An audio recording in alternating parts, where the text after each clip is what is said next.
All right, I'm going to get started for us today. We have something a little bit different than normal. We have a Q&A session for anything digital marketing. So I have a few questions that you all have submitted ahead of time, and then a few questions that I tend to get on a pretty regular basis that I thought would be worth covering. Of course, if you have questions at any point, during this presentation, feel free to drop them in the Q&A or the chat box, and I will make sure to touch on them as well. So let's jump in. All right, first up are some pictures about digital marketing, kind of that big picture digital marketing. So what is it? What's really important about it? How does it differ from other pieces of marketing? And so the big things that I kind of really want to make sure that you understand about digital marketing is that it really is pretty much anything digital, right? So whether it's your website or your social media, your email marketing, all those different pieces are part of your digital marketing strategy. We're talking SEO, digital ads, any kind of like digital guerrilla marketing, anything like that will be underneath the big picture digital marketing piece. So that's what I mean when I talk about, what is digital marketing? It's all the things that you can pretty much possibly think of that fall on the digital sphere. So that's kind of the big picture there. I would say, if someone were to ask, what's the most important piece of digital marketing? I'd say in today's world, having a really good website is the most important part of any digital marketing strategy, any online business, anything you want to do online. If you don't have a really strong website, it's going to be a lot harder, not impossible, but a lot harder to get the types of results that you're looking for. So why do I say that? Because websites are where people go to learn more about you, to engage with you, to contact you, to look at reviews.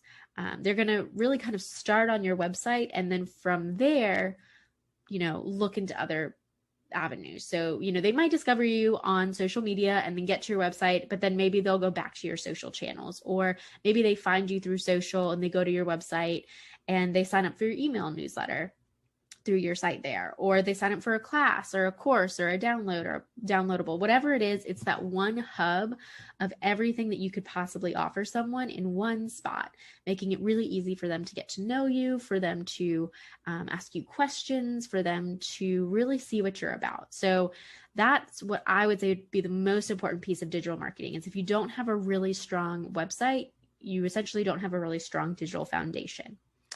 And then how digital marketing works with other forms of marketing. So maybe some more traditional marketing would be things like, if you were to do any kind of billboard advertisements or print advertising, or even if you were to create some brochures or things like that you wanted to hand out, flyers, all of those different things.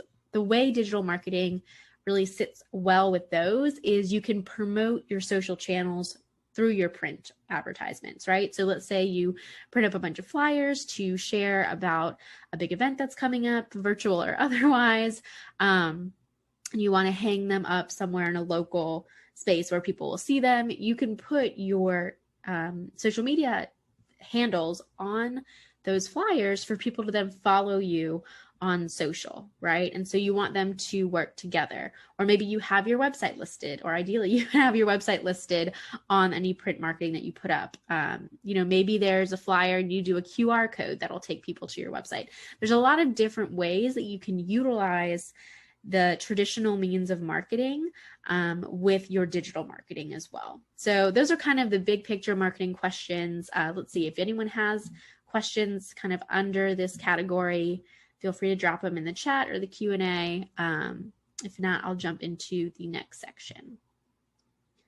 All right, so the next set of questions that I get a lot are about social media marketing. So I had some people submit some very specific questions, and then I have some general ones that I think are really pretty typical questions that I get from clients and just people I connect with in general. So the first one that I get often is, how do you create consistent content? And that's a very, practical question of like, oh my gosh, on top of everything else, how am I supposed to keep up with social media? And honestly, as simple as it seems, is I just schedule it into my calendar. So for all the blogs that I write, for any social media that I put together, I have designated time in my calendar every week designed for that. And so you have to have that mentality of like, even though it may not feel like the fastest or greatest rate of return or ROI on your time, it's going to pay off, right? So if you can invest consistent time into creating good content to promote on social media, you're going to see results. It may take longer than you'd like sometimes, or it may take longer than you expect, or maybe even faster. But if you can really get into a habit of creating strong content, of really enjoying it even, that's a really easy way to stay consistent. And you have to stick to it, right? Just like you wouldn't stand up a client or stand up, or blow off working on client work or, creating your product. You don't want to blow off creating your social content. And then the second question I get a lot is, how do you know what to post? And this can really vary. I do a lot of trial and error. So like if you go onto some of my social platforms, you'll see that some days I was really, played around a lot with a really text heavy graphics. So trying to really keep it simple, but have some text there. Other times it's very visual or photo focused, a couple of videos, things like that. So I would say, think about who your ideal client is. What questions are they asking? How might they want to consume that content? And then create something that makes sense based on them and their, what you would expect for them to enjoy engaging with. And then look at your analytics. See, okay, did this post perform better than this one? How are they different? Maybe you shared a video about this topic, and then the next time you shared about it, you shared just a photo. What changed about that? Why do you think people engage differently? And a lot of that's going to just be inference, right? So you're going to have to kind of take an educated guess on like, oh, well, maybe I posted them on the same day at the same time, maybe just a week different. You could even be asking yourself, what's going on in the world that might keep someone from wanting to engage with this? That kind of stuff, which this past year has been plenty of things. There's been plenty of things to really distract people from engaging with content, right? So even just thinking through what are my clients going through? What are their biggest pain points? What is it that they want to see and that they like to engage with based on what they've already engaged with before? And even looking sometimes at what your competitors are doing. So check out what your top 3 competitors are up to on social, and then see if it's working for them or if it's not. And, replicate, the things that are working in your own way. So if they're posting a lot of videos that are getting a lot of traction, explore some videos, see if they have the same kind of traction for your business. Or maybe they're, not posting a lot of content, and that's an opportunity for you to really fill that gap. So kind of explore, give yourself some time to think outside the box. And try something new. The nice thing about social media is it's not, it is on the internet forever, but you can always delete it from your feed, and most people aren't going to dig far enough to find it again, right? So let's say you tried something and you really hated it, or you just it doesn't fit with your feed. You can always get rid of it, right? You can always adjust. So that's definitely something that I like to do, is just experiment. And then another question I get a lot is what does it take to have a successful ad campaign? And so for a lot of people, my question is always going to be, how do you define success? So is it going to be the number of people who click to a link? Is it going to be the number of people who download something? Is it going to be, a dollar amount? What is it that's going to tell you that ad campaign was successful? That's where I like to start, because that can be very different, right? So if someone really wants to see a lot of conversion, right? And so they want to see people go to their site and then purchase something, what it takes to have a successful conversion campaign is going to be very different from what it takes to have a successful brand awareness campaign. So that's really the key question, is what is it that really defines success for you when it comes to that kind of campaign? And then even looking into, okay, what does your budget look like? Things like that. So definitely a helpful and good question to be asking. All right, here are a couple questions about Reels. So does the business account have the same music library as the creator account or personal account in Reels? The answer is no. So if you are trying to create Reels for your Instagram account, if you have a business account, it will not allow you to use essentially trending or popular music, which is kind of a bummer, right? But it does mean that you can create your own audio. So you can use it to tell a story. You can use it to explain a concept. You can really use it as more of a talking opportunity to share something. Whereas if you have a creator or personal account on for Instagram, you can use those trending music options, right? So that's something I even experimented with this afternoon. I took my personal account, which has been a business account for a while, and changed it to a creator account. And now there's, Justin Bieber's latest hit or whatever is an option. That is not the case for my business account. But here's the catch. So there are things on a business account that you can do that you can't do on a creator or personal account. And one of those is scheduling your content. So if you want, I think you can schedule it through the Facebook Creator Studio. So if you really want to have those trending, music pieces for Reels, or if you want to manually upload your Instagram posts every day, then go for it. Do the creator account or keep it personal. Ideally creator, because that'll give you analytics as well. But with business, there are some things like that, third-party API connection. So you can have, you can schedule out your content and have it post. And then also you can add different buttons for a business account that you can't for creator accounts. So, having people shop or email or call or contact you directly from the app. Those are some options in a business account that you don't necessarily have in that creator or personal account. And some of the analytics are different as well. So personal accounts, I don't believe you have any analytic opportunities. They might have changed that. I haven't looked at a personal account in a long time. But for the creator account, I know you still have analytics and you can look a lot more into your following and engagement. But there are some limitations on what you see and do. So that's the big difference between the two when it comes to Reels is creator and personal accounts get all that trendy music and business accounts do not. And you have to be careful as well, because if you say like let's say you're playing like Shania Twain's Man, I Feel Like a Woman in the background of your video, it could be removed by Instagram because of copyright infringement if you have a business account as opposed to a creator or personal account. So definitely consider those things when looking at adding music to your accounts, things like that. And that kind of answers that other question of how do I find free music for Reels?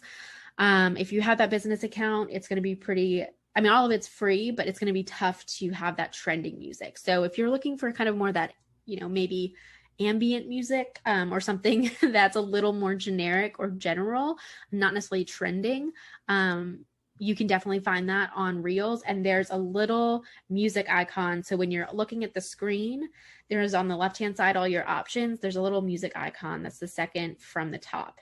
Now, business accounts may not have that option anymore. It may be disappearing. So if you don't see it, that's probably why. And then for the length of Reels, to make them longer, you can do 15 or 30 seconds right now. At the very top of that list on the left-hand side, there's a little like circular dotted circle thing with 15 or 30 in the middle. And if you just click that, it'll take you to 15 or 30 seconds. So that's how you make them longer or shorter. So those were some great questions submitted by one of you. All right, digital ads. These are some other questions that one of you submitted. So I wanted to cover these for sure. And then of course, if anyone has any other questions about any of the topics we've already covered or about digital ads, feel free to drop them in the Q&A or chat box and I'll make sure to answer them as well. So the first question was video ads versus print ads. Is one more effective in driving engagement or click-throughs on Facebook and Google? So my assumption is the print ads are kind of the base content, maybe just an image, not necessarily a video ad. So based on the research I've done and the results that I've found from campaigns I've run, video is usually going to be more effective in driving engagement and click-throughs. And that's just kind of across the board for organic or paid content is videos tend to get more engagement, just because as humans, we enjoy watching versus reading oftentimes. And you just have a lot of extra opportunities to like stimulate the viewer's mind, right? So if you have a video, you can have it be an actual, images going by, a true, video. You can even include captions if there's words or something being said as opposed to just music. And you can also have, that audio piece. So you're really engaging all aspects of someone's mind in a way that print or, just a single image or a single, captions wouldn't. But video ads can be more expensive depending upon what platform you're using. And you just kind of have to try it out based on your audience. So I would say, though, most times a video is going to be more effective than anything else. The other question that was submitted was, what is an ideal starting target cost per install and max daily budget for a new app? So it's a great question. I haven't done a lot of ads related to app downloads recently, but I did some research, and what I found was the cost per install typically is going to be around $2 to $5, depending upon the platform that you're on and how well you've targeted people and all those, other little things. So it depends upon, when it comes to that max daily budget, it really depends upon how many installs you're looking to have and what it really costs per install, right? So it just varies on the results of your ad, how many people are seeing it, how many people are clicking on it, what the really, real engagement is. So if Facebook or Google has to show the ad to more and more people to get one person to click, that's going to boost up your cost. Whereas if they can show it to a smaller group and get more people to click, that's going to reduce it. I haven't inverted those. So this is something that I would also do some experimentation with, is give yourself a budget that you feel comfortable with for the day. So maybe it's $50, maybe it's $100, maybe it's $500. Try out what you feel comfortable with and run it for at minimum 5 days. And then look at your results. So look at the data and see what it says. The more money you spend, the more data you'll be able to get. So you could run, let's say you have a daily budget of $100. So if you ran it for 5 days, that would be $500. And so if you can use that $500 over those 5 days, that's great. Or you could try using it over 3 days and see if you can get, the same kind of data. So it's just something to kind of experiment with. It's tough because there's not a hard and fast rule, but that can definitely be helpful to play around with. Ideally, you're going to want to keep your cost per install close to that $1 to $2 range. All right. The other question is, for an effective Google ad campaign to drive installs, is it important to first establish an awareness campaign utilizing search, or can you just jump right into it with the app's ads campaign? Or the app's campaign ads. So I would say it's definitely helpful to start with an awareness campaign, because the other thing too is you can take that data. So if someone has already, let's say you run an awareness campaign and people click through and they go to your website and they engage with it, you can take that data and use it to retarget them, depending upon, kind of how you set things up. But that's really helpful too, is if you can retarget people who have already, seen your awareness campaigns, then when you retarget them with that app install campaign, they're going to be more likely to download it if they were interested the first time, right? So I would definitely say, if you have no brand awareness or very limited brand awareness, start with an awareness campaign. Make sure you can collect as much data as you can on the people who are clicking through, and then retarget them with your next campaign. So those are a few really good questions, and definitely a lot of it's going to be experimentation and kind of playing around with what works. All right. SEO. This is a question I get a lot from people. And then I'm, for this upcoming month, we're doing a lot of SEO. So I wanted to just kind of touch on it a little bit and then give you guys some time to ask some questions who are here live. So a big question that I get often is SEO a one-time thing, or does it require regular updates? And it is both and neither, right? So there are one-time updates that you can do for your website to improve your Google ranking and to make your site optimized. But really good SEO, and if you're going to use SEO as a marketing strategy, it's going to be something that you want to update regularly. So that could be everything from checking the site speed to creating content on a regular basis to updating your content to restructuring your site. All these different pieces that help you to really optimize your website for Google search. So that's one big key piece. I'll be going into all those pieces in a little bit more in depth over the next month in these mini sessions. But that's a really helpful question that I get a lot of times is, hey, can you optimize my website? This one time, and it's like, well, really, ideally, it's going to take 6 to 8 months to really see a good rate, ROI on your SEO efforts, which can be frustrating sometimes. And I get it because you're like, gosh, 6 months, that's a long time, right? But it's not in the world of SEO. It's actually pretty consistent, pretty regular, especially if you're starting from a very kind of low ranking on Google. So if you're already starting as like the number one person or, on that first page, you're doing great. But if you're nowhere to be found on the first 1, 2, 3, 4, 5 pages of Google, I mean, once you get into the second page, like less than 1% of people go to the second page of Google, right? So if you really want to get your content on that first page when people search for specific keywords or questions or things related to your business, SEO is a really important strategy and tool to do that. So question there. All right, so we've got a few more minutes here. I know we've got a few people who've joined us, so I wanted to see if you guys have any more specific questions that you'd like me to talk through, and I'd be happy to answer them. Or I have a few more that I didn't get a chance to pop into this slideshow before we logged on. So do we have any questions from our attendees? And if not, that is totally fine.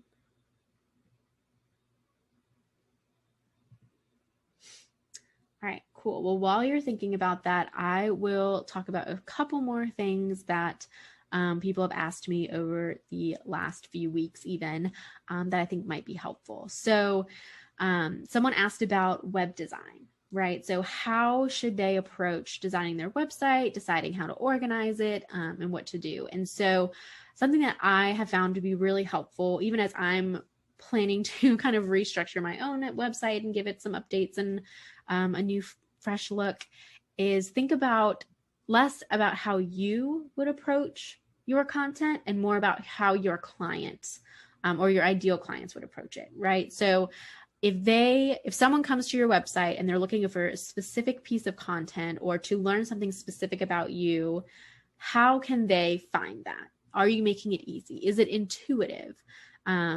If someone's unfamiliar with your brand, do they know what the different, items mean? So like, for example, this is something I don't do well for my resources on my website and that I'm planning to adjust is I have the fix, right? So it's the weekly newsletter I send out and my blog.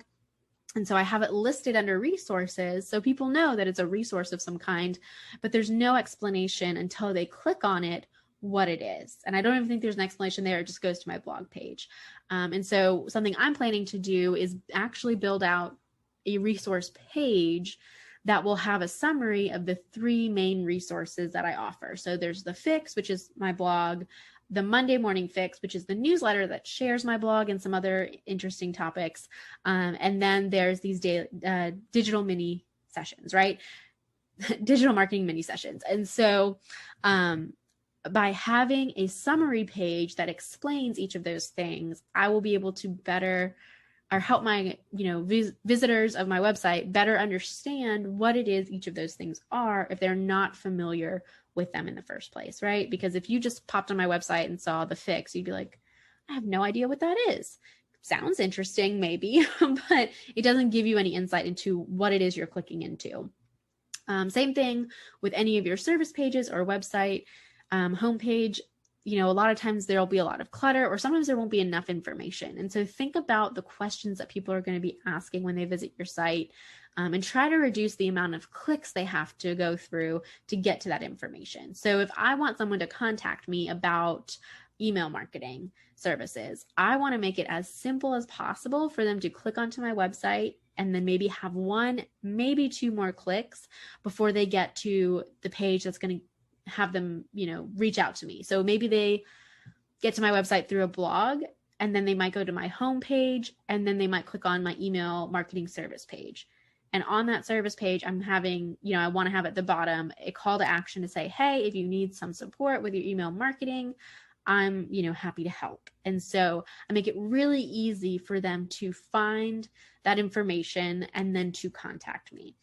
So definitely having that mindset of like, okay, how would the person that I want to work with navigate my website? Is it intuitive? Does it make sense? Is it clean? Is it simple? Or does it get cluttered and confusing to try to figure out what's going on? So that's a big piece to ask yourself. The other thing to do that I found that a lot of my clients don't necessarily have set up is setting up your website with Google. So that could be Google Analytics, that's Google Search Console, Google My Business, all of these different tools on Google that not only tell Google, hey, I'm here, I exist, come crawl my website so that people will find me, but also will give you insight into how people are using your site, where they're accessing your site from, what content they're engaging with, all those really important analytic pieces that'll help you to create better content, help you to make a better website, and ultimately help you to convert some of your visitors into clients. And so that's a really key piece as well, is making sure that you're setting yourself up with all of those different options. So that's my big spiel there to kind of go over those big questions. We'll wrap it up since we've just got a couple minutes here. And I wanted to let you guys know about what's coming up next. So as always, if you would like to have a 30-minute conversation with me, if you attend these mini sessions, you get that for free, and I can talk to you about anything you do with digital marketing. So if you didn't get a chance to ask your questions here, or if maybe something I shared on this session brought up a new question, feel free to reach out through the email I'm going to send with the follow-up email. And then also next week, we're going to be starting our conversations about SEO. So if you want to know more about search engine optimization, how to boost your ranking on Google, make sure people can find you easily, come back and join me here next week. I'm going to be talking all about that, and it will be super fun. I'm really excited to talk about it. All right, and that is it. So thank you guys so much for joining me. I'm glad you're here. And if you have any questions, as always, feel free to reach out and let me know. I'll be happy to answer them as best as I can. Can't wait to see you next week. All right, bye-bye.